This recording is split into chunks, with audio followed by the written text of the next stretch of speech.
10 মাসের গর্ভবতী উট, মুহূর্তে এটা ডেলিভারি করলো একটা উটের বাচ্চা, এবং দুধ দিতে আরম্ভ করলো, ওলান ভর্তি দুধ, সবাই পেট ভরে দুধ খেলো। খাওয়ার পরে কয় তুমি জাদুকর। খাওয়ার পরে সাল্লাল্লাহু আলাইহি সাল্লাম কি বলে, ইউ আর এ ম্যাজিশিয়ান, তুমি জাদুকর, তুমি তো বড় ভেলকিবাজ সালে, তুমি পাহাড়ের ভিতরে ভেলকি ঢুকাই দিছো। আল্লাহ তাআলা তাদেরকে একটা সাউন্ড গ্রেনেড, প্রচন্ড শব্দ তরঙ্গ দিয়ে ধ্বংস করে দিলেন, কানের পর্দা ফেটে সবগুলো লাশ হয়ে জমিনে পড়ে রইল। তাহলে এই যে সাল্লাল্লাহু আলাইহি সাল্লাম যেটা দেখাইছেন, এটা কি ভেলকি ছিল, ম্যাজিক ছিল, কি ছিল, মুআজিজা, miracle, as a proof of their prophethood, তাদের নবুয়তির প্রমাণ হিসেবে আল্লাহ তাআলা তাদেরকে মুআজিজা দিয়েছেন। মূসা আলাইহিস সালামের মুআজিজা কি ছিল, লাঠি, ফাআলকাহা ফাইযা হিয়া হাইয়াতুন তাসআ, ওই লাঠি রেখে দিলে মুভিং স্ন্যাক হয়ে যেত, নড়তেছে সাপ, ছবল মারবে এরকম। সুবহানাল্লাহ, এটা কি ম্যাজিক ছিল, কি ছিল, মুআজিজা। ঈসা আলাইহিস সালামকে আল্লাহ তাআলা মাইন্ড ব্লোয়িং মুআজিজা দিয়েছেন। অন্ধ ব্যক্তির চোখে হাত বুলিয়ে দিলেই দৃষ্টিশক্তি ফিরে পেত, ধবল রোগী, কুষ্ঠ রোগীর গায়ে টাচ করে দিলে স্কিন পরিষ্কার হয়ে যেত, মৃত ব্যক্তিকে দাঁড়াতে বললে মুহূর্তে দাঁড়িয়ে যেত, কুম বিইযনিল্লাহ, আল্লাহর আদেশে দাঁড়াও বললে লাশ জীবিত হয়ে দাঁড়িয়ে যেত। বেলকিবাজি ছিল এটা, কি ছিল? বিষ্ণু ঈসা ইসলাম দাওয়াত দিচ্ছেন কুরাইশদেরকে, ওরা মানে না। বিষ্ণু নবী পাগল পড়া, বললেন আচ্ছা বলো কুরাইশের লোকেরা কি বললে বিশ্বাস করবে যে আমি সত্য নবী, কি বললে বিশ্বাস করবে? তারা বলল, মুহাম্মদ ওই যে আকাশের চাঁদ, এটার 2 ভাগ করে দেখাইতে বললে বিশ্বাস করবো তুমি সত্য নবী। কি আবদার দেখছেন, হ্যাঁ, নবীদেরকে পেয়ে মামুর বাড়ির আবদার নিয়ে আসছিল এক এক জাতিগোষ্ঠী। বলে মুহাম্মদ আকাশের জল জলে চাঁদটাকে যদি তুমি 2 ভাগ করে দেখাতে পারো তবেই বুঝবে তুমি নবী। বিষ্ণু ইসলাম আল্লাহর কাছে দোয়া করলেন, আল্লাহ বললেন ঠিক আছে। ইখতারাবাতিস সাআতু ওয়ানশাক্কাল কমার ওয়া ইয়ারাউ আয়াতান ইয়ারিদু ওয়া ইয়াকুলু সিহরুম মুস্তামির। বিষ্ণু নবী সাব্বাবা, এই আঙ্গুলের নাম কি? ইবহাম, সাব্বাবা, ওয়ুসতা, বিংসার, খিনসার। হ্যাঁ, আমরা ইংরেজি নাম ঠিকই জানি, আরবিটা জানি না। ইবহাম, সাব্বাবা, ওয়ুসতা, বিংসার, খিনসার। বিষ্ণু সাব্বাবা আঙ্গুলি উঠালেন, এটা শাহাদাত আঙ্গুলি বলে অনেকে, আসলে সাব্বাবা আরবিতে।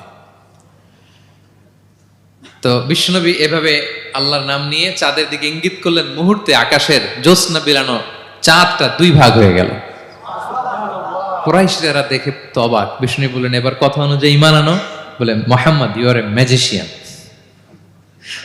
মুহাম্মদ তুমি বড্ড বড় জাদুকর, তুমি চাঁদের মধ্যে জাদু লাগাই ফেলছো, নাউযুবিল্লাহি মিন যালিক। তাহলে আল্লাহ তাআলা age a proof of their prophethood, তাদের নবুয়তির প্রমাণ হিসেবে প্রত্যেক নবীকে কি দিয়েছেন? মুআজিজা দিয়েছেন, সব নবীকে দিয়েছেন। 5 নাম্বার, সকল নবীর দাওয়াতি মিশন এক ছিল, একই মিশন নিয়ে নবীরা পৃথিবীতে এসেছেন। সেটা কি? তাওহীদ, রিসালাত, আখিরাত। আমার সাথে সাথে বলেন, তাওহীদ, রিসালাত, আখিরাত। তাওহীদ, রিসালাত, আখিরাত, এই 3টা বুনিয়াদী শিক্ষা দিতে নবীরা এসেছে। তাওহীদ মানে ওয়াননেস অফ গড, আল্লাহ যে এক, সব নবী প্রচার করেছেন। রিসালাত মানে তারা যে বার্তাবাহক হিসেবে এসেছেন, তাদের কথা মানতে হবে, এটার দাওয়াত দিয়েছেন। আখিরাত মানে হচ্ছে মৃত্যুর পরেও যে একটা জীবন আছে, সেই জীবনের ব্যাপারে প্রত্যেক রাসূলরা কি করেছেন? দাওয়াত দিয়েছেন। এবং কোন নবীর কথার সাথে আরেক নবীর কথার গরমিল পাওয়া যায় না, অমিল হয়নি। আচ্ছা বলেন তো, কখনো কি হয়েছে কোন এক নবী এসে বলছে যে মৃত্যুর পরে একটা জীবন আছে, আরেক নবী এসে বলছে না, মনে হয় নাও থাকতে পারে? বলছে? এক নবী এসে বলছে আমাদের স্রষ্টা আল্লাহ তাআলা তিনি একজন, আরেকজন বলছে না একজন না, 2-3 জন হইতে পারে। এক নবী এসে বলছে ভালো করলে জান্নাত, খারাপ করলে জাহান্নাম, আরেক নবী এসে বলছে না, জান্নাত জাহান্নাম বলতে কিছু নাই। হইছে? হইছে? কোন নবীর কথার সাথে কোন নবীর কথার কোনো বৈপরীত্য নাই, কারণ প্রত্যেক নবীরা মন গড়া কিছু বলতেন না। ওমা ইয়ান্তিকু আনিল হাওয়া ইন হুয়া ইল্লা ওয়াহয়ুন ইউহা। নবীরা কথা বলতেন একটা হেডকোয়ার্টার থেকে তথ্য পেয়ে। ওই হেডকোয়ার্টারটা কার? আল্লাহ। ওই হেডকোয়ার্টার থেকে যে ইনফরমেশন আসতো সেটার আলোকে নবীরা কথা বলতেন, বানিয়ে কিছু বলতেন না। সব নবীরা দাওয়াত দিয়েছেন, ইয়া কওমি ইবুদুল্লাহ মা লাকুম মিন ইলাহিন গায়রু, হে আমার জাতির লোকেরা এক আল্লাহর ইবাদত করো, আল্লাহ ছাড়া অন্য কারো ইবাদত করো না। সব নবীরা বলেছেন ইন্নী লাকুম রাসূলুন আমিন, নিশ্চয় আমি তোমাদের কাছে বিশ্বস্ত রাসূল হিসেবে প্রেরিত হয়েছি। সব নবীরা বলেছেন ইয়াউমা লা তামলিকু নাফসুন লিনাফসিন শাইআ ওয়াল আমরু ইয়াউমা ইযিল লিল্লাহ, এমন এক দিনের মুখোমুখি হতে হবে কেউ কারো উপকার করতে পারবে না। নেতা কর্মীর উপকারে আসবে না, কর্মী নেতার উপকারে আসবে না, পীর সাহেব মরিদের উপকারে আসবে না, মরিদ পীর সাহেবের উপকারে আসবে না, হাজবেন্ড ওয়াইফের কিছু করতে পারবে না, ওয়াইফ হাজবেন্ডকে কিছু করে দিতে পারবে না। দিনটা বড্ড ভয়ঙ্কর। সব নবীর এই তিনটা দাওয়াত দিয়েছেন, তাওহীদ, রিসালাত, আখিরাত। তার মানে সব নবীর দাওয়াতি মিশন এক, এক অভিন্ন দাওয়াতি মিশন নিয়ে তারা পৃথিবীতে এসেছেন। 6 নাম্বার, এই পৃথিবীতে যত রাসূল এসেছে, নবী এসেছে, তারা প্রত্যেকে মানুষ ছিলেন। কি ছিলেন? নাকি জিন ছিল? ফেরেশতা? প্রেরিত সব নবীরা কি ছিল? মানুষ ছিল। মক্কার কুরাইশরা বলতো, মা লিহাযা রাসূলি ইয়াকুলু আত-তাআমা ওয়া ইয়ামশি ফিল আসওয়াক। ব্যাপার কি, মুহাম্মদ আবার কেমনে রাসূল হয়? আমরাও বাজারে যাই, উনিও যায়, আমরাও বিয়ে করি, উনিও বিয়ে করে, আমাদেরকে মারলে কাটলে লাল রক্ত, ওনারও রক্ত বের হয়। তো তারা চাচ্ছিল, তারা বলতেছিল যে মানুষ না দিয়ে আল্লাহ যদি ফেরেশতা পাঠাইতো নবী হিসেবে, তাইলেই না ভালো হইতো। তালবাহান, এটার কি বলে? ফেরেশতা পাঠালে কি বলতো জানেন? ফেরেশতা পাঠালে বলতো, ফেরেশতাদের তো ক্ষুধা লাগে না, এরা বুঝবে কি আমাদের কষ্ট? ফেরেশতাদের তো জৈবিক চাহিদা নাই, এরা কেমনে বুঝবে? ফেরেশতাদের তো খারাপ কাজ করার প্রবণতা, টেন্ডেন্সি নাই। আমাদের যে কষ্ট, দুঃখ, ফিলিং, সেটা তো ফেরেশতারা বুঝে না, ফেরেশতারা কেমনে আমাদের নবী হয়? এটা বলতো, ঠিক কিনা? তালবাহানা বলে, কেমন রাসূল, আমরা যা করি তাই করে। আল্লাহ বলেন, সব নবীকে আমি মানুষ হিসেবে প্রেরণ করেছি। বিষ্ণু ইসলাম বলেন, ইন্নামা আনা বাশারুম মিসলুকুম, নিশ্চয় আমি তোমাদের মতোই মানুষ। তোমাদের মতোই কি মানুষ। তো পার্থক্য হচ্ছে ইউহা ইলাইয়া, আমার কাছে ওহী আসে, প্রত্যাদেশ আছে আল্লাহ তাআলার পক্ষ থেকে। তাহলে 6 নম্বর যেই কমন ফিচার আমরা জানলাম, আল্লাহর পাঠানো সবগুলো নবী এবং রাসূল তারা কি ছিলেন? সবাই বলুন, তারা কি ছিলেন? মানুষ ছিলেন। 7 নম্বর কমন ফিচার হচ্ছে, আল্লাহর পাঠানো সব নবী এবং রাসূলরা ওনারা পুরুষ ছিলেন। কি ছিলেন? কোন নবী কি নারী ছিল বলেন তো? হ্যাঁ, নারী নবী আছে? নাই। নবী হওয়ার জন্য ম্যাসকুলিনিটি শর্ত, পুরুষ হওয়া শর্ত। কারণ নবীকে অনেক বড় বড় জিনিসের নেতৃত্ব দিতে হবে, মাঝে মাঝে মিলিটারি তৈরি করতে হবে, লিডারশিপ লাগবে, যুদ্ধ পরিচালনা করতে হবে। নারীদের পক্ষে এটা সম্ভব? কঠিন। আমাদের বোনদের অনেক ধরনের দুর্বলতা আছে, তাদের মাসে কিছুদিন তারা আল্লাহর আদেশে অসুস্থ থাকে, ঠিক কিনা? পিরিয়ড তাদের চলে, ওই সময় সালাত পড়তে পারে না, অনেক প্রতিবন্ধকতা তাদের আছে। বাচ্চা যদি ধারণ করে পেটে 9 মাস, ওনারা অসুস্থ। শেষের মাসগুলোতে তো কঠিন, জটিল অবস্থা। বাচ্চা ডেলিভারির পরেও 40 দিন ব্লিডিং আছে না নাই? তাহলে অনেক ধরনের জটিলতা আল্লাহ তাআলা ওনাদের দিয়েছেন। এজন্য আল্লাহ তাআলা নবুয়তের যে নবুয়তির গুরু দায়িত্ব, এটার জন্য আল্লাহ তাআলা পুরুষদেরকে সিলেক্ট করেছেন। আলহামদুলিল্লাহ বলেন। তাহলে যত নবী এবং রাসূল পৃথিবীতে এসেছিল ওনারা পুরুষ ছিল। আল্লাহ বলেন, ওয়ামা আরসালনা মিন ক্বাবলিকা ইল্লা রিজালান নূহি ইলাইহিম। নবী হে মুহাম্মদ, আপনার আগে যত নবী এবং রাসূলকে আমি পৃথিবীতে প্রেরণ করেছি, তাদেরকে পুরুষ হিসেবে প্রেরণ করেছি, কোন নারীকে আমি নবুয়তির মর্যাদা দেই নাই। 8 নাম্বার, প্রত্যেক নবীকে আল্লাহ তাআলা একটা গ্রুমিং, একটা ট্রেনিং সেশনের মধ্য দিয়ে নিয়েছেন। সেটা কি? সেটা হচ্ছে সবাইকে আল্লাহ তাআলা শেফার্ড হিসেবে কাজ দিয়েছিলেন, রাখাল হিসেবে। পৃথিবীর সব নবীরা ছাগল চড়াতেন, সব, আদম আলাইহিস সালাম থেকে শুরু করে বিষ্ণু ইসা ইসলাম পর্যন্ত। সুবহানাল্লাহ পড়বেন না? বিষ্ণু ইসা ইসলাম বলেন, মা বাআসাল্লাহু নাবিয়্যান ইল্লা রাআল গানাম। আল্লাহ এমন কোন নবী পাঠায় নাই যেই নবী ছাগল চড়ায় নাই, সব নবী। সাহাবার অবাক হয়ে বললেন, ওয়া আনতা ইয়া রাসূলুল্লাহ, হে নবী আপনিও ছাগল চড়িয়েছেন? বিষ্ণু বললেন, হ্যাঁ, আমি তো অল্প কিছু পারিশ্রমিকের বিনিময়ে মক্কার লোকদের ছাগল চড়িয়ে দিতাম। সুবহানাল্লাহ। কেন সব নবীকে দিয়ে আল্লাহ ছাগল চড়ালেন? এই ট্রেনিং সেশন, গ্রুমিং সেশন কেন? কারণ ছাগলকে একসাথে বসানো কঠিন। ছাগল একটু কি বলে, একটু টেরা টাইপের প্রাণী, কথা শুনতে চায় না। ধরেন যে সারা সপ্তাহ আপনি খুব ব্যস্ত, একদিন সুযোগ পাইছেন সপ্তাহে যে আজকে আমি ফ্রি আছি, যাই পুকুরে যে আমিও গোসল করি, ছাগলটারও গোসল করাই। এটা ধরে যদি এখন পুকুরের দিকে টান দেন, কি করবে? পা দুইটা এমন শক্ত করে মাটিতে ধরে রাখবে, আপনি যত টানবেন ওর ঘাড়ের চামড়া ছিঁড়ে যাচ্ছে, তারপরেও আসে না। এরপর ছাগলগুলোর একসাথে রাখা কঠিন, একটা নেচে ওদিকে যায়, আরেকটা লাফ দেয় এদিকে, আরেকটা ওইদিকে। এদেরকে যদি কেউ একত্রিত করতে পারে, তাহলে এই জাতিকে, মানব জাতিকে একত্রিত করা তার জন্য একেবারে সহজ, পানি ভাত, ঠিক কিনা? এজন্য আল্লাহ এই মানব গোষ্ঠীর উপর লিডারশিপ কায়েমের আগে ছাগল চড়িয়েছেন। এবং যারা মরুভূমিতে ছাগল চড়ায়, যে শেফার্ড গুলো, যেই রাখালগুলো, তাদের অনেক শক্তিশালী হইতে হয়। গায়ে শক্তি না থাকলে ছাগল চড়ানো যায় না, কিন্তু লাঠি নিয়ে হই হই করে পিছনে দৌড়াইতে হয়, নেকড়ের ছোবল থেকে ছাগলগুলোকে রক্ষা করতে হয়, বাঘ নেকড়ে এগুলো থেকে বাঁচাইতে হয়। তার মানে এটা করার মধ্য দিয়ে এই জাতিকে কিভাবে জাহান্নামের আগুন থেকে বাঁচাবে নবীদের ওই ট্রেনিং হয়ে যায়। সুবহানাল্লাহ। ছাগল এদিক ওদিক দৌড়াতে থাকে, এদেরকে যেমনি একত্রিত করতে হবে, নবীদের কাজও হচ্ছে মানব গোষ্ঠীকে ইউনাইটেড করা, একত্রিত করা। এজন্য আল্লাহ তাআলা মা বাআসাল্লাহু নাবিয়্যান ইল্লা রাআল গানাম, এই পৃথিবীতে এমন কোন নবী পাঠান নাই যেই নবীকে দিয়ে আল্লাহ তাআলা ছাগল চড়ান নাই। সব নবীর মধ্যে এটা কমন। 8 নম্বর পয়েন্ট। 9 নম্বর পয়েন্ট হচ্ছে enmity from their own people. যত নবী দাওয়াত নিয়ে আসছে তারা চ্যালেঞ্জের মুখোমুখি হয়েছেন, শত্রুতার মুখোমুখি হয়েছেন। কেউ ওনাদের জন্য রেড কার্পেট রিসেপশন দেয় নাই। নবীদের পথ ছিল বড় পিচ্ছিল, এটা কুসুমাস্তীর্ণ ছিল না, কণ্টকাকীর্ণ। কেউই সহজে মেনে নেয় নাই। দাওয়াত দিছে তো রিজেক্ট, সবাই প্রত্যাখ্যান করেছে, সবাই প্রত্যাখ্যান করেছে। এটা কমন ছিল, প্রত্যেক নবীকে এটা মুখোমুখি হতে হয়েছে। Mockery, vulgarism, operation, mental torture, physical torture and what not, সব ধরনের। ইভেন অনেক নবীকে হত্যা করা হয়েছে দিনের দাওয়াতের কারণে। বনি ইসরায়েলের লোকেরা তাদের নিজেদের 70,000 নবীকে নিজেরা হত্যা করেছে। এমনকি আমার নবী বিশ্বনবী মুহাম্মদ রাসূলুল্লাহ সাল্লাল্লাহু আলাইহি ওয়াসাল্লামকে হত্যার ষড়যন্ত্র করা হয়েছিল। আল্লাহ তাআলা দয়া করে বিশ্বনবীকে হিজরতের ব্যবস্থা করে দিয়ে প্রাণে বাঁচিয়েছেন, মক্কা থেকে মদিনাতে পাঠিয়ে দিয়েছেন। তাহলে এই পথ বড় কঠিন ছিল, নবীদের পথ সব নবীর জন্য, এক্সেপ্ট সুলাইমান এবং দাউদ আলাইহিস সালাম, তাদের কথা ভিন্ন। এছাড়া সব নবীরা এই সংগ্রাম, এই বিরোধিতা, এই শত্রুতা, এই জেলাসি, এগুলোর মুখোমুখি হয়েছে পৃথিবীর সকল নবীরা, সকল নবীরা। বিষ্ণু ঈসা ইসলাম ঘুমাতে পারে নাই একটা রাত শান্তিতে। বিষ্ণুর বায়োগ্রাফি যদি আপনি পড়েন, জীবনে যদি পড়ে দেখেন, প্রত্যেকটা নবীর জীবনে এই কষ্টকর মুহূর্তগুলো ছিল। শত্রুতা সব নবীকে পোহাতে হয়েছে। বিষ্ণু ঈসা ইসলামের কাছে যখন প্রথম নাজিল হলো ইকরা বিসমি রাব্বিকাল্লাযী খালাক, সূরা আলাকের প্রথম কয়টা আয়াত? 5 আয়াত নিয়ে কোরআনের ভারে নতুন রেভেলেশন পেয়ে বিষ্ণুনবী কাঁপতে আরম্ভ করলেন। কাঁপতে কাঁপতে জ্বর এসে গেল বিষ্ণুনবীর গায়ে, নিচে নেমে আসলেন। খাদিজা রাদিয়াল্লাহু তাআলা আনহাকে বললেন, জাম্মিলুনি জাম্মিলুনি, আমাকে কম্বল চাপা দাও, আমার খুব শীত লাগছে, আমার জ্বর এসে গিয়েছে। কাঁপতে লাগলেন বিষ্ণু ঈসা ইসলাম।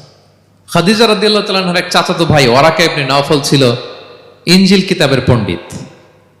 খাদিজা রাদিয়াল্লাহু তাআলা আনহা বিষ্ণুনবীকে নিয়ে চাচাতো ভাইয়ের কাছে গেলেন, যে বলেন, ভাই ওরাকা, দেখেন তো মুহাম্মদ কি বলে, সে কি দেখছে, কি নিয়ে আসছে, কাঁপতেছে আর বলতেছে আমি মরে যাব, আমাকে কম্বল চাপা দাও।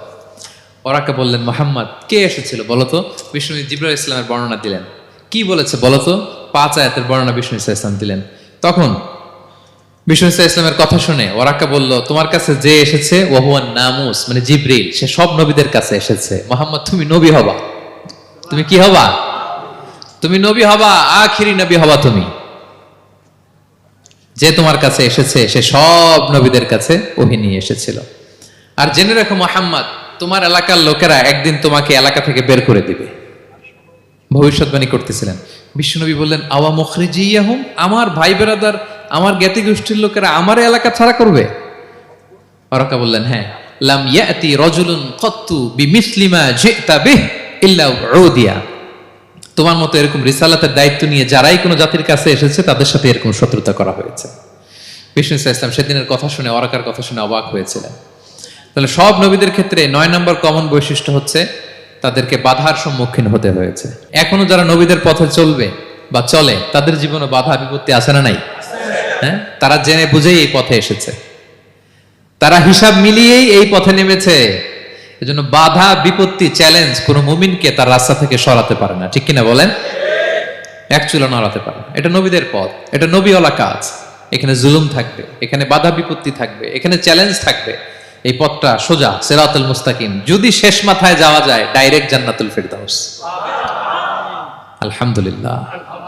তাহলে সব নবীরা বাধার সম্মুখীন হয়েছে। 9টা কমন ফিচার গেল। 10 নম্বর, দ্য লাস্ট কমন ফিচার, পৃথিবীর সব নবীরা ইন্তেকাল করেছেন, আর কোন নবী আসবে না? আসবে? পৃথিবীর সব নবীরা মারা গিয়েছেন, কিন্তু আলামুল বারজাখে, বারজাখের জগতে নবীরা জীবিত। আই রিপিট, আমি আবারও বলি, প্রত্যেক নবী তার কবরে জীবিত। আলামুল বারজাখে। আমরা এই দুনিয়াতে আসার আগে যেই জগতে ছিলাম, ওই জগৎটার নাম হচ্ছে আলামুল আরওয়াহ, মানে রুহের জগৎ। সেখান থেকে আমরা এই জগতে এসেছি, এটার নাম আলামুদ দুনিয়া, দুনিয়ার জগৎ। আবার মৃত্যুর পরে যে নতুন এক্সটেশনে আমরা যাব সেটার নাম হচ্ছে আলামে বারজাখ, বারজাখের জগৎ। নবীরা ওই বারজাখের জগতে জীবিত। বিষ্ণু ইসলাম সূরা আবু দাউদের হাদিসে বলেন যে ইন্নাল্লাহা হাররামা আলাল আরদি আন তাকুলা আজসাদাল আম্বিয়া, আল্লাহ তাআলা এই জমিনকে, নবীদের দেহকে কনজিউম করাকে হারাম করে দিয়েছেন। মানে জমিনের জন্য নবীদের লাশকে পচিয়ে ফেলা, খেয়ে ফেলা হারাম। যত নবী যেখানে ইন্তেকাল করেছেন তাদের পবিত্র দেহ মোবারক এখনো আগের মতো একেবারে যখন মৃত্যুবরণ করেছিলেন তখন লাশটা যেমন তাজা ছিল, এখনো প্রত্যেকে তার কবরে এরকম তাজা লাশ নিয়ে শুয়ে আছে। প্রত্যেক নবী কবরে জীবিত, বিষ্ণু ইসলাম ওনার কবরে জীবিত। তবে এটা বারজাকি জগতে। এই দুনিয়া তিনি যেভাবে জীবিত ছিলেন ওইভাবে না, বারজাকি জগতে জীবিত। আমরা যখন প্যারা নবীর উপর সালাম পৌঁছাই, দুরুদ পড়ি, প্রত্যেক ফেরেশতা, একটা ফেরেশতা আছে এই দুরুদগুলোকে নিয়ে বিষ্ণুনবীর কাছে পৌঁছায়। আপনার বাবার নাম, আপনার নাম বলে ফেরেশতা বলে যে অমুকের ছেলে অমুক আপনাকে সালাম দিয়েছে। বিষ্ণুনবী কবর থেকে নিজে ওই সালামের উত্তর বলে, কারণ বিষ্ণু ইসলাম বারজাকের জগতে তিনি জীবিত। হায়াতুন নবী, বারজাকের জগতে তিনি জীবিত। আরেক হাদিসে বিষ্ণু ইসলাম বলেন আল আম্বিয়া ও আহিয়াউন ফি কুবুরিহিম ইউসাল্লুন, নবীরা তাদের কবরে জীবিত, সেখানে তারা সালাত আদায় করে। নবীরা তাদের কবরে কি করে? সালাত আদায় করে। তাহলে এই 10টা হচ্ছে কমন ফিচার্স এবং প্রফিটস, সব নবীদের মধ্যে এই বিষয়গুলো পাওয়া যায়। সর্বশেষ পয়েন্ট হচ্ছে lessons from the life of the profits. এত নবী রাসূল যে আল্লাহ তাআলা আমাদের হেদায়েতের জন্য পাঠালেন, তাদের জীবনী থেকে আমাদের জন্য শিক্ষা কি, লেসন কি, এটা জানার দরকার আছে না নাই? বলেন, কি লেসন আমরা নিব? অনেক লেসন আছে, আমি সংক্ষিপ্ত পরিসরে দুই একটা বলি। আমি আমার মিজানুর রহমান আজহারি ভেরিফাইড ইউটিউব চ্যানেলে প্রফেট সিরিজ নামে একটা সিরিজ করেছি, 25 পর্বের। কোরআনে কয়জন নবীর নাম উল্লেখ হয়েছে? 25। আর আমার চ্যানেলে কয় পর্ব? তার মানে 25 জন নবীর ব্যাপারে আমি ওয়েল ডকুমেন্টেড ম্যানারে একাডেমিকলি আলোচনা করেছি। আপনারা শুনবেন, আপনাদের জন্যই করেছি, শুনবেন আপনারা। এবছর 21শে বইমেলায় আপনারা শুনেছেন আমার একটা বই প্রকাশিত হয়েছে, বইয়ের নাম হচ্ছে জেগে ওঠো আবার। এটা আমি নিজে লিখেছি। আরেকটা বই 6 খণ্ডের আমি সম্পাদনা করেছি, সেটা হচ্ছে ছোটদের নবী রাসূল। বইটার নাম কি? ছোটদের নবী রাসূল। সত্যায়ন প্রকাশন থেকে 6 পর্বের খুব চমৎকার গ্রাফিক্যাল ইউজার ইন্টারফেস দিয়ে আপনার সোনামণিরা, বাচ্চারা তারা জেনে যাবে যে তাদের আসল আইকন কারা, তাদের আসল সুপার হিরো কারা, তাদের অনুসরণীয় অনুকরণীয় ব্যক্তিত্ব হবে কারা। এই বইটা লিখতে, সম্পাদনা করতে আমাদের অনেক চ্যালেঞ্জ আমরা ফেস করেছি, কারণ এটা আপনাদের জন্য লিখি নাই, লিখছি কাদের জন্য? বাচ্চাদের জন্য। সো আমি বাচ্চাদেরকে গল্প শোনাচ্ছি এরকম একটা ভাব নিয়ে লিখেছি। আমি বারবার ভেবেছি যে আমার ছোট্ট মেয়েটাকে যদি আমি শোনাই, ওকে বুঝাইলে ও কিভাবে বললে বুঝবে। গল্পের মতো করে খুব রস দিয়ে, আনন্দ দিয়ে প্রতিটা বাক্য এভাবে সাজানো হয়েছে। 6 খণ্ডের ছোটদের নবী রাসূল সিরিজ, যদি সুযোগ হয় আপনারা সংগ্রহ করবেন। বড়দের নিয়েও আমরা নবী রাসূলদের উপর আমাদের সামনে কাজ আসবে, আমরা জানাবো। তো আজকের এই কায়েত ফাউন্ডেশন বাংলাদেশের এই প্রোগ্রামে সর্বশেষ যে পয়েন্টটা আপনাদের সামনে আমি উপস্থাপন করতে চাই সেটা হচ্ছে lessons from the life of the profits. নবী রাসূলদের জীবনী থেকে আমাদের জন্য কি শিক্ষা? 25 জন নবীকে কভার করা সম্ভব হবে না। আমি সেখান থেকে মাত্র 7 জন নবীর জীবনী থেকে 7টা শিক্ষা 7 মিনিটে বলে আমরা শেষ করে দেব ইনশাআল্লাহ বিইذنিল্লাহ। প্রথমে আমরা শুনবো সাইয়েদনা আদম আলাইহিস সালামের জীবনী থেকে শিক্ষা। পৃথিবীর প্রথম নবী কে ছিল বলেন তো? আদম আলাইহিস সালাম। আমরা যেমনি আমাদের শৈশব ছিল, কৈশোর ছিল, যৌবন, তারপর বার্ধক্যের দিকে যাচ্ছি, ওনার কি এরকম ছিল? আদম আলাইহিস সালামের শৈশব ছিল না? ছিল? কৈশোর ছিল? কনফিউশনে পড়ে গেছে। ছিল? ছিল না। মজার ব্যাপার হচ্ছে ওনার শৈশব কৈশোর ছিল না, ওনাকে আল্লাহ সৃষ্টি করতে যুবক করে সৃষ্টি করছে। সুবহানাল্লাহ, এত আসতে কেন? সৃষ্টি করতেই যুবক, 60 হাত লম্বা। কয় হাত? 60 হাত লম্বা করে তৈরি করছেন আদম আলাইহিস সালামকে। আপনারাও যারা জান্নাতে যাবেন 60 হাত লম্বা হয়ে ঢুকবেন, 33 বছরের যুবক হয়ে ঢুকবেন। 80 বছর বয়সে মারা গেল, কত বছর বয়সে ঢুকবেন? গালে কোনো দাড়ি থাকবে না। এই দুনিয়ায় দাড়ি রেখে নেন, ওখানে দাড়ি ছাড়া উঠবেন একেবারে কোনো জুরদা মুর্দা ও আবনা ও সালাসা ওয়া সালাসিন। 33 বছরের তাগড়া ইয়াং সুপারস্টার হয়ে জান্নাতে ঢুকবো আমরা। তো আদম আলাইহিস সালামকে আল্লাহ প্রথম নবী করে পৃথিবীতে পাঠালেন। ওনাকে জান্নাতে সব খাইতে বললেন যে সব খাও, একটা গাছের কাছে যেও না। কিন্তু শয়তান সে তার মিশন নিয়ে আসে, সে আদম আলাইহিস সালামকে ভুলভাল বোঝালো, আদম আর হাওয়াকে, যে একটা কাজ করো, আল্লাহ তাআলা তোমাকে না করছে কেন জানো? আল্লাহ তো চায় না তুমি জান্নাতে থাকো, আল্লাহ চায় তোমাদেরকে দুনিয়াতে পাঠাই দিবে। তো তুমি যদি ওই গাছের ফল খেয়ে ফেলো, আল্লাহ আর দুনিয়াতে পাঠাইতে পারবে না। কিন্তু আল্লাহ চায় তোমাদেরকে কই পাঠাবে? কিন্তু যদি গাছের ফল খেয়ে ফেলো, আর পাঠাইতে পারবে না। এজন্য আল্লাহ নিষেধ করছে গাছের ফল খায় না। চিন্তা করছেন? উল্টা, পুরো উল্টোটা বুঝাইছে।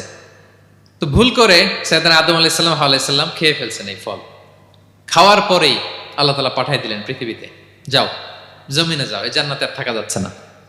কাঁদতে আরম্ভ করলেন আদম আর হাওয়া আলাইহিস সালাম, কাঁদতে কাঁদতে অনুতপ্ত হয়ে আল্লাহর কাছে দোয়া করলেন। তো পুরো আদম আলাইহিস সালামের জিন্দেগির সবচেয়ে বড় শিক্ষা হচ্ছে রিপেন্টেন্স, অনুতপ্ত হওয়া। কি হওয়া? অনুতপ্ত হওয়া। আমরা ভুল করব, কুল্লুকুম খাত্তাউন, আমরা সবাই পাপী। সবাই কি পাপী? কে পাপ করি না? আমরা সবাই পাপী। কিন্তু মনে রাখবেন, আমাদের পাপ যত বড় হোক, আল্লাহর রহমতের দরিয়া তার চাইতেও বড়, অনেক বড়। তিনি দয়াময়, তিনি মেহেরবান, তার দয়ার শেষ নাই, তার মায়ার শেষ নাই। তার রহমতের দরিয়া যে কত বড় আপনি কল্পনাও করতে পারবেন না। শয়তান আর আমাদের মধ্যে পার্থক্য হচ্ছে, শয়তান পাপ করে পাপে অটল থাকে, কিন্তু বিশ্বাসীরা পাপ করার সাথে সাথেই ক্ষমা চায় কার কাছে? এটা হচ্ছে আদম আলাইহিস সালামের জীবনী থেকে আমাদের জন্য সবচেয়ে বড় লেসন। সাইয়েদনা আদম আলাইহিস সালাম উনি ভুল করে যখন বুঝতে পারলেন, অনুতপ্ত হলেন, চোখের পানি ছাড়লেন। 2 ফোঁটা পানি আল্লাহর কাছে সবচাইতে প্রিয়। এক হচ্ছে জেহাদের ময়দানে মুজাহিদের গা বেয়ে ঝরে পড়া রক্তের ফোঁটা, 2 হচ্ছে অনুতপ্ত বান্দার চোখের পানির ফোঁটা। অনুতপ্ত বান্দা নিজের ভুল স্বীকার করে মাথাটা নিচু করে চোখের পানি ছেড়ে দিয়ে যখন আল্লাহর কাছে কাঁদে, তার চোখের পানি চোখ বেয়ে নাকের ডগা বেয়ে জমিনে ড্রপ করার আগেই আল্লাহ তার সব গুনাহ মাফ করে দেয়। সাইয়েদনা আদম আলাইহিস সালাম কাঁদতে আরম্ভ করলেন, কাঁদতে কাঁদতে অনুতপ্ত হয়ে দোয়া করলেন, রব্বানা যালামনা আনফুসানা ওয়া ইল্লাম তাগফির লানা ওয়া তারহামনা লানাকুনান্না মিনাল খাসিরিন। রব্বানা, হে আমাদের রব, যালামনা আনফুসানা, আমরা আমাদের নফসের উপর জুলুম করেছি, ভুল করেছি, অন্যায় করেছি, অপরাধ করেছি। ওয়া ইল্লাম তাগফির লানা, আল্লাহ তুমি যদি ক্ষমা না করো, তুমি যদি মাফ না করো, লানাকুনান্না মিনাল খাসিরিন, আল্লাহ আমরা ধ্বংস হয়ে যাব, আমরা ক্ষতিগ্রস্ত হয়ে যাব, আমরা লুজার হয়ে যাব। এই বাক্যগুলো বলে বলে যখন আল্লাহ তাআলার কাছে দোয়া করলেন, আল্লাহর রহম হলো। আল্লাহ দয়া করে সাইয়েদনা আদম আর হাওয়া আলাইহিস সালামকে ক্ষমা করে দিলেন। ক্ষমা করে আবার জান্নাতের এন্ট্রির ঘোষণা দিলেন যে আবার দুনিয়ার জীবন শেষ করে আসো, যেখান থেকে আসছিলে আবার ওখানে ঢুকতে পারবা। তাহলে আদম আলাইহিস সালামের জীবন থেকে আমরা যে লেসনটা পাই সেটা কি ভাই? বলেন বলেন। অনুতপ্ত হওয়া, রিপেন্টেন্স। আমরাও যদি জীবনে ভুল করি, কি করবেন? ভুলের উপর অটল থাকবেন? অনড় থাকবেন? একগুঁয়ে ধরে বসে থাকবেন? সীমা লঙ্ঘন করবেন? আমরা ক্ষমা চাইব। কার কাছে ক্ষমা চাইব? ক্ষমা দেওয়ার জন্য তিনি বসে থাকেন। শেষ রাতে আল্লাহ প্রথম আসমানে চলে আসেন। প্রথম আসমানে এসে ডাকতে থাকেন, আলা মিন মুস্তাগফিরিন আগফির আলা, কে ক্ষমা চাবা? কে পাপ করেছে, জুলুম করেছে, বলো, আমি ক্ষমা দেওয়ার জন্য আসছি। আলা মিন মুস্তারজিকিন আরযুক আলা, কার রিজিকের দরকার, কার চাকরি নাই, কার ব্যবসা মন্দা, আমার কাছে চাও, আমি আল্লাহ বাড়িয়ে দেব। কার কি লাগবে বল, আমি দেব। আল্লাহ তাআলা দেওয়ার জন্য আসছে, আমি নেয়ার জন্য উঠতে পারি না। আমরা যেন আল্লাহ তাআলার কাছে চাই বেশি বেশি, এবং ভুল করলে যেন আমরা অনুতপ্ত হই। ভুল করলে আমরা কি হব? সাইয়েদনা আদম আলাইহিস সালামের জীবন থেকে আমরা এটা শিখলাম। 2 নম্বরে সাইয়েদনা নূহ আলাইহিস সালামের লাইফ থেকে আমরা কি শিখি? ওনার লাইফ থেকে আমরা শিখি হচ্ছে কনসিস্টেন্সি, মানে লেগে থাকা। ভালো কাজের জন্য কি করা? লেগে থাকা। উনি 950 বছর দাওয়াত দিয়েছিলেন ওনার জাতিকে। কয় বছর বলেন তো? 950 বছরের দাওয়াতি কার্যক্রমের ফলে উনি ফলোয়ার জোটাইতে পারছেন কয়জন জানেন? 80 জন। কয়জন? এরাই আমাদের পূর্বপুরুষ। আমরা পৃথিবীর সবাই কিন্তু এদেরই নাতিপুতি। এই 80 জনকে নিয়ে উনি নৌকার উপর উঠছিলেন, কিস্তির উপর, আর বাকিটা তো মহাপ্লাবন দিয়ে আল্লাহ ধ্বংস করে দিয়েছেন। ওই 80 জন আবার জমিনে এসে জমিন আবাদ করা শুরু হলো, ওখান থেকে পৃথিবীর সকল মানুষ। সুবহানাল্লাহ। উনি বলেন ক্বালা রাব্বি ইন্নী দাআউতু কওমি লাইলান ওয়া নাহারা, আল্লাহ আমি দিন রাত এক করে আমার জাতি গোষ্ঠীকে দাওয়াত দিয়েছি। ফালাম ইয়াজিদহুম দুআই ইল্লা ফিরারা, কিন্তু আমার দেখলে লোকগুলো ভেগে ভেগে যায়।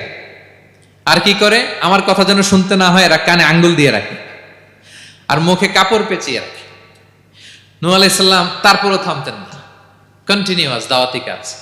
লোকজন নূহ আলাইহিস সালামকে পিটিয়ে আধামরা করে কাঁথা দিয়ে পেঁচিয়ে পাহাড়ে রেখে আসতেন। ওইখান থেকে এসে নূহ আলাইহিস সালাম আবার দাওয়াত দিতে শুরু করতেন। What a consistency! কিভাবে লেগেছিলেন! 950 বছর তিনি দাওয়াত দিয়েছেন, মাত্র 80 জন ফলোয়ার হয়েছিল। তাহলে আমরা অল্প দাওয়াতি কাজ করেই আমরা হতাশ হয়ে যায়। হায় রে আমার কথা শুনলো না, হায় রে আমার কথা পৌঁছাইল না, হায় রে আমার কাছে এসে কেউ মুসলিম হইল না, হায় রে আমার কথা। অস্থির। আপনার কাজ হচ্ছে পৌঁছে দেওয়া, আপনার কাজ হচ্ছে কোরআনের কথা মানুষকে বলা। এটা দিয়ে কতটুকু কি হবে এটার ফয়সালা কার? তাহলে নূহ আলাইহিস সালামের জীবনী থেকে আমাদের শিক্ষা হচ্ছে কনসিস্টেন্সি। 950 বছর উনি লাগাতার দাওয়াত দিয়েছেন, থামে নাই, হতাশ হয় নাই, হাল ছাড়া নাই। নবীরা কখনো হাল ছাড়ে না। সুবহানাল্লাহ পড়ে। 3 নাম্বার, ইব্রাহিম আলাইহিস সালামের জীবনী থেকে আমাদের জন্য শিক্ষা হচ্ছে ওবিডিয়েন্স, আনুগত্য। কি করে আল্লাহ তাআলার কাছে আনুগত্য করতে হয়। আল্লাহু আকবার। আমি মনে হয় 1 ঘন্টার উপরে আলোচনা করেছি আমার প্রফেট সিরিজ ইব্রাহিম আলাইহিস সালামের জীবনী নিয়ে। ওনার পুরো জীবনটা, আল্লাহ কোনো কিছু বলতে দেরি, আল্লাহর আদেশের সামনে মাথা পেতে দিতে ইব্রাহিম আলাইহিস সালামের দেরি হয়নি। আল্লাহ বলছেন আসলিম, ও ইয ক্বালা রাব্বুহু আসলিম ক্বালা আসলামতু লিরাব্বিল আলামিন। হে ইব্রাহিম সারেন্ডার, সারেন্ডার। সুবহানাল্লাহ। ইব্রাহিম আনুগত্য করো, আল্লাহ আনুগত্য করছি। ওনার সন্তান হয় না 86 বছর বয়সে একটা সন্তান দিলেন আল্লাহ তাআলা। আমাদের এখানে কার বয়স কত? সর্বোচ্চ বয়স কত আছি আমরা? এদিকে 60 বছরের উপর তো কেউ নাই, ঠিক কিনা? 86 বছর বয়সে আল্লাহ সন্তান দিয়েছেন ইসমাঈল আলাইহিস সালাম। কত বছর বয়সে? সন্তানটা আদরের নাকি? হ্যাঁ, আদরের না? শেষ কালে একটা সন্তান পেলেন 86 বছর বয়সে। ইব্রাহিম আর হাজেরার ঘরকে উজাড় করে ফুটফুটে এক সন্তান ইসমাঈল আলাইহিস সালাম আসলেন। ভালোবাসা, আদর যেন ঠিকরে পড়ে, এত গদগদ ভালোবাসা। এবার বললেন যাও হাজেরা আর দুধের সন্তান ইসমাইলকে মরুভূমিতে ফেলে দিয়ে আস। বলতে দেরি, রেখে আসতে দেরি নেই। এটাই হচ্ছে ইব্রাহিম আলাইহিস সালামের আনুগত্য। ধুধুমরু প্রান্তরে হাজেরা আর ইসমাইল আলাইহিস সালামকে রেখে আসলেন, চলে আসলেন। বুকটা ফেটে চৌচির, 86 বছর বয়সে একটা সন্তান পেলাম, দুধের বাচ্চা, আমার স্ত্রী সহ মরুভূমিতে রেখে আসলাম। রেখে আবার থাকাও যাবে না, যাও তুমি ফিলিস্তিনে, এরা থাকবে মক্কায়, মরুভূমির মাঝখানে। পরে আল্লাহ জুরহুম কওমের মাধ্যমে এদেরকে পানি, জামজাম অনেক কিছু দিলেন। লম্বা ঘটনা, ওদিকে যাচ্ছে। এরপর হৃদয় যখন ফেটে চৌচির হয়ে যায়, তখন আল্লাহ তাআলা বলেন ঠিক আছে যাও, যা একটু ছেলেরা দেখে আসো। এবার যে দেখে ছেলেরা আরো মায়া লাগে, কারণ একটু বড় হয়েছে তো, এবার দৌড়াইতে পারে, হাঁটতে পারে। সুবহানাল্লাহ পড়েন। এবার যখন দৌড়াইতে পারে, হাঁটতে পারে, আব্বু আব্বু বলে ডাকতে পারে, মায়াটা যখন একটু গাঢ় হয়েছে, আল্লাহ বলে এবার ছেলেরা জবাই কর। দেখছেন কি পরীক্ষা! 86 বছর বয়সে সন্তান পেল, রেখে আসলো মরুভূমিতে, একটু বড় হইল, দেখা করতে গেল, এবার বলে জবাই করো। জবাই করো বলতে দেরি, ছুরি চালাতে দেরি হয়নি। কুরবানির ইতিহাস, লম্বা ইতিহাস, ওদিকে যাব। এরপরে আল্লাহ কবুল করলেন। এরপরে বললেন বাপ বেটা মিলে মরুভূমির মধ্যে ঘেমে ঘেমে একটা ঘর বানাও। এরপরে ঘোষণা দাও মানুষকে, যেটা আমার ঘর। বাপ বেটা মিলে কষ্ট করে একটা ঘর বানালেন। এবার বললেন আজান দাও, ঘোষণা দাও, সবাই যেন এখানে আসে। আল্লাহ কারে ঘোষণা দিব? কেউ তো নাই। বলতেছে তুমি ঘোষণা দাও, এই ঘোষণার শব্দ পৃথিবীর সব মানুষের কর্ণকুহরে আমি আল্লাহ নিজ দায়িত্বে পৌঁছে দেব। আমরা যারা রুহের জগতেও তখনও ছিলাম, যারা লাব্বাইক বলতে পেরেছি, তাদের ঠিকই নসিবে ওই কাবা ঘর জিয়ারতের নসিব হয়ে যাবে। উনি ঘোষণা দিলেন, দেখেন কেউ নাই, ধুধুমরু প্রান্তর। আজকের মক্কাকে কল্পনা করেন তো কি অবস্থা। এই রমজানের লাস্ট 10 days অফ রমাদান আপনি জায়গা পাবেন? হজের চেয়েও বেশি মানুষ। কিভাবে আল্লাহ কবুল করেছেন, কিভাবে আনুগত্য, সাবমিসিভনেস, নিজেকে আল্লাহর কাছে পুরো সুপর্দ করা, এর নমুনা সাইয়েদনা ইব্রাহিম আলাইহিস সালাম পেশ করেছেন। তাহলে সংক্ষিপ্ত কথা হচ্ছে, আল্লাহ নবী ইব্রাহিম আলাইহিস সালামের জীবনী থেকে আমাদের জন্য শিক্ষা হচ্ছে অবিডিয়েন্স, আনুগত্য, কিভাবে আল্লাহর আদেশের সামনে মাথা পেতে দিতে হয়। পারা যাবে তো? হ্যাঁ, ওই ইব্রাহিম আলাইহিস সালামের রক্ত আমাদের দেহে বহমান, আমরাও নবী ইব্রাহিমের উত্তরসূরি। নবী ইব্রাহিমের আলাইহিস সালামের মতো আমরাও ইসলামের জন্য জীবন বিলিয়ে দেওয়ার দরকার আছে না নাই? বলেন বলেন। শক্ত পদে আমাদেরকেও এরকম স্যাক্রিফাইসের মেন্টালিটি অর্জন করতে হবে। অবিডিয়েন্স, আনুগত্যের শিক্ষা আমরা নবী ইব্রাহিম আলাইহিস সালামের কাছ থেকে পাই। 4 নম্বর, ইয়াকুব আলাইহিস সালাম, ওনার জীবনী থেকে শিক্ষা হচ্ছে পেশেন্স, ধৈর্য।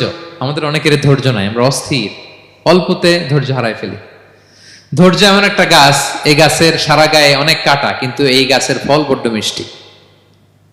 ধৈর্য এমন একটা গাছ, গাছের সারা গায়ে কি, কিন্তু ফলটা। ইয়াকুব আলাইহিস সালামের কলিজার টুকরা ইউসুফ আলাইহিস সালামকে ভাইয়েরা মেরে আহত করে কুয়ায় ফেলে দিছে, কুয়া থেকে নিয়ে মিশরে বিক্রি করে দিছে। এখন এতিম হয়ে আরেক জায়গায় থাকে, বাবার কলিজা ফেটে যায়, ছিঁড়ে যায়, কিন্তু কাউরে বিচার দেয় না, কাউরে কিছু বলে না। উনি বলে ইন্নামা আশকু বাসি ওয়া হুজনি ইলাল্লাহ, আমার দুঃখ কষ্ট মনের জ্বালার যন্ত্রণা আমি একজনের বলি, তিনি কে? আল্লাহ। ধৈর্য ধারণ করলেন। প্রাপ্তবয়স্ক অবস্থায় ওনার ছেলে বানিয়ামিন, তাকেও হারালেন, আবার বলে আমি কাউরে বিচার দেই না, একজনের বলে, তিনি কে? আল্লাহ। এই 2 ছেলের শোকে কাঁদতে কাঁদতে অন্ধ হয়ে গেলেন। আল্লাহু আকবার। সাইয়েদনা ইয়াকুব আলাইহিস সালাম একবার ধৈর্য হারা হন নাই। তাহলে আল্লাহ নবী ইয়াকুব আলাইহিস সালামের জীবনী থেকে আমাদের জন্য শিক্ষা হচ্ছে পেশেন্স। বিপদে আমরা কি ধরবো? ধৈর্য ধারণ করব। 5 নম্বরে, ইউসুফ আলাইহিস সালামের জীবনী থেকে আমাদের শিক্ষা হচ্ছে he is the archetype of good character, উন্নত চরিত্রের মডেল। আমার যুবক ভাইয়েরা, গায়েত ফাউন্ডেশন বাংলাদেশের আজকের ইফতার প্রোগ্রামে যুবক যারা এসছো, তোমাদের জন্য শিক্ষা আর্কিটাইপ অফ গুড ক্যারেক্টার, চরিত্র কিভাবে হেফাজত করতে হয় এর মডেল, প্রেরণার বাতিঘর, তাগড়া যুবক, পৃথিবীর সবচাইতে সুন্দর পুরুষ ইউসুফ আলাইহিস সালাম। তাকে দেখে ওই সময়ের আরেক বিশ্ব সুন্দরী জুলাইখা প্রেমে মাতোয়ারা, গোপন কক্ষে নিয়ে প্রেম নিবেদন করেছে, বলেছে ইউসুফ কাক পক্ষে টের পাবে না। আল্লাহ নবী ইউসুফ আলাইহিস সালাম এটাকে প্রত্যাখ্যান করলেন, জোরাজুরি করলো, প্রত্যাখ্যান করলেন, মারধর করা হলো, প্রত্যাখ্যান করলেন, সবশেষে আলটিমেটাম দিল, যদি আমার কথা মতো না চলো জেলখানায় ভরবো। উনি বললেন ক্বালা রাব্বি সিজনু আহাব্বু ইলাইয়া মিম্মা ইয়াদউনানি ইলাই, আল্লাহ এই পাপের কাজের চেয়ে জেলখানায় আমার জন্য ভালো। বিনা অপরাধে বিনা দোষে 1 যুগ মিথ্যা অপবাদে কারাবন্দী ছিলেন সাইয়েদনা ইউসুফ আলাইহিস সালাম। তারপরেও চরিত্রের ব্যাপারে 1 বিন্দুও কম্প্রোমাইজ করেন। যুবক ভাইয়েরা, চরিত্র বড় দামি সম্পদ। সম্পদ গেলে সম্পদ আসে, স্বাস্থ্য গেলে স্বাস্থ্য আসে, একবার চরিত্র নষ্ট হলে ওই চরিত্র আর ফিরে পাওয়া যায় না। সাইয়েদনা ইউসুফ আলাইহিস সালামের জীবনী থেকে আমাদের শিক্ষা হচ্ছে চরিত্রকে কিভাবে প্রিজার্ভ করতে হয় এটা। 6 নম্বরে, সাইয়েদনা ঈসা আলাইহিস সালামের জীবনী থেকে আমাদের জন্য শিক্ষা হচ্ছে স্লেভারি, দাসত্ব। কারণ আমরা সবাই গোলাম একজনের, বলেন তো কার গোলাম? আল্লাহর গোলাম। কিন্তু ওনার সব উম্মতেরা, মানে খ্রিস্টানরা তাকে বলে সান অফ গড, উনি নাকি আল্লাহর সন্তান। নাউজুবিল্লাহ পড়েন। ওনার মা ম্যারি, মানে মারিয়াম আলাইহিস সালাম নাকি আল্লাহর স্ত্রী। নাউযুবিল্লাহ। কিন্তু উনি জন্মের পরেই দুধের শিশু মায়ের কোলে বসে একটা ছোট্ট ভাষণ দিয়েছিলেন, বলেছিলেন ইন্নী আব্দুল্লাহ আতানিয়াল কিতাবা ওয়া জাআলানি নাবিয়্যা, আল্লাহ আমাকে আল্লাহর গোলাম বানিয়ে পাঠিয়েছেন। দেখেন কি নবী, প্রথমে এসে বলেন আমি কিন্তু রাসূল, একে তো দুধের শিশু, মুখের প্রথম কথা কি? ইন্নী আব্দুল্লাহ, আমি আল্লাহর গোলাম। যাতে করে পুরো খ্রিস্ট সমাজের বিরুদ্ধে দলিল হয়ে থাকে যে তোমাদের নবী পৃথিবীতে এসে তার মুখ নিঃসৃত প্রথম শব্দটাই ছিল আমি আল্লাহর দাস, আমি আল্লাহর গোলাম। এবং উনাকে ওনার মাকে আল্লাহ স্পেশাল ইন্টারোগেট করবেন কিয়ামতের দিন, ঈসা, মারিয়াম, তোমরা কি বলে আসছিলা যে তুমি আমার বউ আর তুমি আমার সন্তান? ওনারা কাচুমাচু করে থার করে কাঁপবে আল্লাহর সামনে, কারণ এটা শিরকের প্রশ্ন। তারা বলবে আল্লাহ, আমরা যদি বলতাম আপনি তো জানতেন, আপনি যা শিখিয়েছেন আমরা তাই বলেছি। আল্লাহ জানেন যে উল্টাপাল্টা কিছু বলে নাই, তারপরও কোটি কোটি মানুষের সামনে এত বিশাল জনগোষ্ঠী কেন এই নবীকে আল্লাহর সন্তান বললো? আল্লাহ তাআলা ঈসা আলাইহিস সালামকেও ছাড়বেন, জিজ্ঞেস করবেন। তিনি বলবেন আল্লাহ, আমি যে তোমার গোলাম এটার দাওয়াত দিয়েছি, আর আজীবন গোলামের মতোই ছিলাম। ঈসা আলাইহিস সালাম কৃষকের সাথে, মজুরের সাথে, কুলির সাথে, ধোপাদের সাথে বন্ধুত্ব করেছিলেন। সমাজের নিচু শ্রেণীর লোকেরা ছিল তার ফলোয়ার। আল্লাহু আকবার। তাহলে সাইয়েদনা ঈসা আলাইহিস সালামের জীবনী থেকে আমরা শিখলাম আমরা সবাই আল্লাহর গোলাম, আল্লাহর দাস। সর্বশেষ নবী, বিশ্ব নবী, পেয়ারা নবী মুহাম্মদুর রাসূলুল্লাহ সাল্লাল্লাহু আলাইহি সাল্লামের জীবনী থেকে কি শিক্ষা? এই শিক্ষা তো বলতে গেলে ঘন্টার পর ঘন্টা লাগবে। একটা শিক্ষা শুধু বলি, সেটা হচ্ছে মার্সি। ওমা আরসালনাকা ইল্লা রাহমাতাল লিল আলামিন। I have sent you as a mercy for the entire universe. নবী হে, আমি আপনাকে গোটা বিশ্বের সবার জন্য রহমত করে প্রেরণ করেছি। তিনি মানুষের জন্য রহমত, তিনি প্রাণীর জন্য রহমত, তিনি পাখির জন্য রহমত, তিনি স্ত্রীদের জন্য রহমত, তিনি উম্মতের জন্য রহমত, তিনি তার ফলোয়ার সাহাবীদের জন্য রহমত। ঠিক কিনা? তিনি কত রহমতের নবী ছিলেন? বিষ্ণু ইসলাম কতটা রহমতের নবী ছিলেন? ছোট্ট একটা উদাহরণ দিয়ে শেষ করি। বিষ্ণু ইসলাম বলেন, লিকুল্লি নাবিয়িন দাওয়া মুস্তাজাবা। আল্লাহ প্রত্যেকটা নবীকে একটা করে দোয়ায়ে মুস্তাজাবা দিয়েছেন। মানে এমন দোয়া, এই দোয়া করতে দেরি কিন্তু দোয়া কবুল হতে দেরি হয়। সব নবীকে আল্লাহ বলছেন, এই নবীরা তোমাদের প্রত্যেককে একটা করে দোয়া করার সুযোগ দিলাম এই দুনিয়াতে, এবং দোয়াটা করার সাথে সাথেই কবুল করে ফেলবে। বিষ্ণু বলেন, লিকুল্লি নাবিয়িন দাওয়া মুস্তাজাবা। সব নবীরা একটা করে দোয়া মুস্তাজাব পেয়েছেন, দাআউ বিহা। আর নবীরা ওই দোয়াটা দুনিয়াতেই করে ফেলছে। সব নবীর ওই স্পেশাল দোয়া যেটা করলেই কবুল, ওটা সব নবীরা কি করছে? দুনিয়াতেই করে ফেলেছে। কিন্তু বিশ্বনবী বলেন, ওয়া ইন্নী আখতাবিউ দাওয়াতি শাফাআতান লি উম্মতি ইয়াউমাল কিয়ামা। আমি আমার সেই দোয়াটা এই দুনিয়ার বুকে অন্যান্য নবীদের মতো করি নাই। আমি আমার দোয়াটা আমার গুনাহগার উম্মতের জন্য কিয়ামতের কঠিন দিনে তারা যখন মুসিবতে পড়ে যাবে, ওই মুসিবত থেকে বাঁচার জন্য ওই দোয়াটা আমি আমার উম্মতের জন্য রেখে দিয়েছি। ওয়া ইন্নী আখতাবিউ দাওয়াতি শাফাআতান লি উম্মতি ইয়াউমাল কিয়ামা। সব নবীরা এই দোয়াটা করেছে, দুনিয়াতেই কবুল হয়ে গিয়েছে। কিন্তু বিষ্ণুনবী বললেন, আমি চাইলে এই দোয়াটা করতে পারতাম। তায়েফের ময়দানে বিষ্ণুনবী ওই দোয়া করলে বিষ্ণুনবীর গা দিয়ে রক্ত ঝরে না। কুরাইশদের সাথে বিষ্ণুনবীর 3 বছর জেল খাটা লাগে না। মদিনাতে বিষ্ণুনবী অনেক না খেয়েছিলেন, পেটে পাথর বেঁধেছিলেন, দোয়া করলে জান্নাত থেকে খাবারের বস্তা চলে আসতো, মুহূর্তেই কবুল। জীবনের কোনো কঠিন পরিস্থিতিতে বিষ্ণুনবী এই দোয়াটা করে নাই। বিষ্ণু বলেন, আমি আমার এই দোয়াটা স্পেশালি আমার গুনাহগার উম্মতের জন্য রেখে দিয়েছি। কিয়ামতের কঠিন ময়দানে আমার গুনাহগার উম্মত যখন বিপদে পড়ে যাবে, তাদেরকে ওই বিপদ থেকে বাঁচানোর জন্য ওই দোয়াটা আমি প্রিজার্ভ করে দিয়েছি। বিষ্ণু ইসলাম আমার জন্য এই দোয়াটা রেখে দিয়েছেন। প্রিয় ভাইয়েরা, এই দোয়াটা আপনার জন্য রেখে দিয়েছেন। বিষ্ণুনবী দোয়াটা আমাদের জন্য রেখে দিয়েছেন। চাইলে এই দুনিয়াতে এই দোয়াটা করতে পারতেন, করেন নাই। সব নবীরা করে ফেলেছেন। এজন্য বিষ্ণুনবীকে বলা হয়েছে, ওমা আরসালনাকা ইল্লা রাহমাতাল লিল আলামিন। নবী হে, I have sent you as a mercy for the entire universe. গোটা বিশ্বের জন্য আপনাকে আমি রহমত করে প্রেরণ করেছি। আপনি রহমতের নবী, আপনি দয়ার নবী, মায়ার নবী। বিষ্ণুনবীর জীবনী থেকে শিক্ষা হচ্ছে, আমরাও যেন আমাদের অধীনস্থ যারা আছে তাদের প্রতি যেন রহমদিল হই। আমরাও আমাদের প্রতিবেশীদের প্রতি যেন রহমদিল হই। আমরাও আমাদের ফ্যামিলির সদস্যদের প্রতি যেন রহমদিল হই। এই মার্সি, এই দয়া মায়ার ছোঁয়া যেন বিষ্ণুনবীর উম্মত হিসেবে আমাদের হৃদয়েও থাকে। সবাই পড়ি আমিন। তাহলে সম্মানিত সুধী, নবীদের এই লাইফ লেসন থেকে আমরা যেগুলো শিখলাম, এগুলো আমাদের জীবনে বাস্তবায়নের দরকার আছে না নাই? বলেন বলেন। বেশি বেশি নবীদের জীবন চর্চা করবেন তো? প্রফেট সিরিজের যে লেকচারগুলো আপনাদের জন্য রেখেছি, আপনারা শুনবেন তো? সবাই ছেলে মেয়েদেরকে নবীদের জীবনী শেখাবেন তো? তারাই হচ্ছে আমাদের রিয়াল হিরো, তারাই হচ্ছে সুপার হিরো। দে আর আওয়ার আইকন। এবং আমাদের হেদায়েতের জন্য তাদেরকে আল্লাহ তাআলা আমাদের কাছে পাঠিয়েছেন নবী হিসেবে, রাসূল হিসেবে। নবীরা যেই পথে চলেছেন, যে দিক নির্দেশনা আমাদেরকে দিয়েছেন, আমরা যেন আমাদের জীবনকে ওই পথে ওই মতে পরিচালিত করতে পারি। আল্লাহ তাআলা আমাদের সবাইকে কথাগুলো বোঝার